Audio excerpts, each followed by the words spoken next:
नमस्कार नमस्कार नमस्कार नमस्कार बोला साहेब, काय देऊ?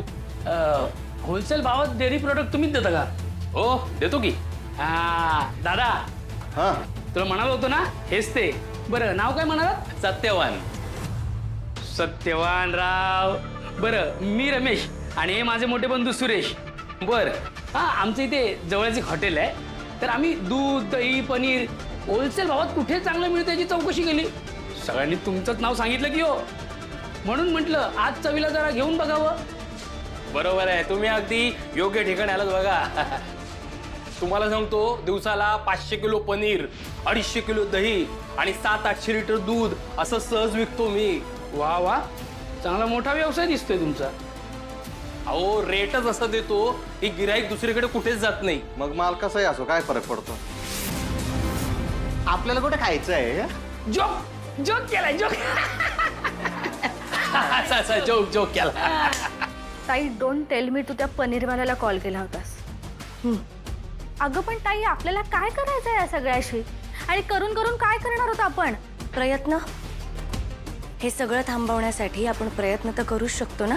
ताई ती साधी माणसं असतील असं वाटतं का तुला? अगं बाजारात खोटे पदार्थ विकतायत ते म्हणजे नक्कीच डेंजर असणार ते.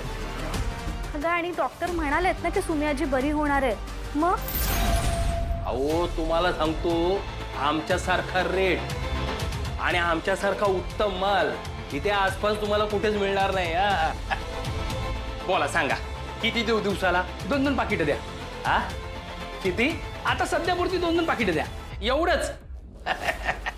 अहो काय मस्करी करता का? हॉटेल चालवता का? तुमच्या बिल्डीच्या माळ्यावर हॉटेल चालवता?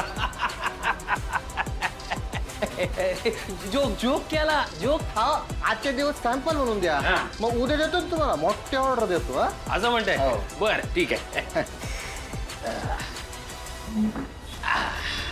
ए, पनीर पिशवी. अगं पण सुमीसारखे बाहेर आणखीन लोक असू शकतात ना ज्यांना या सगळ्या गोष्टीचा त्रास होतोय, किंवा इथून पुढे त्रास होऊ शकतो. मग त्यासाठी कोणीतरी आवाज उठवायला हवा ना. अगं ताई छोट्या छोट्या डेअरीपासून मोठमोठ्या मॉल्समध्ये हॉटेल्समध्ये असे पदार्थ वापरले जातात. अगं हॉटेल्सला तर सरकारने नियम करून दिलेत. अगं जिथे असं पनीर वापरलं जातं तिथे ॲनालॉग पनीर असं लिहायला हवं, पण कोणी ते लिहितच नाही, कारण लिहिलं तर कोणी ते पनीर खाणारच नाही ना. अगं ताई आणि या सगळ्यामध्ये मोठमोठे गव्हर्नमेंट ऑफिसर पॉलिटिशियन्स यांचाही हात असणार, म्हणून तर हे सगळं होतंय ना. अगं ताई आणि आपण किती आणि कुठे कुठे थांबवणार आहोत सगळ्यांना?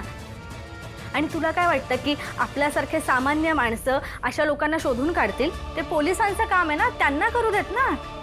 हो, ते पोलिसांचंच काम आहे. पण माझ्या एका वाक्याचा भरपूर फरक पडलाय.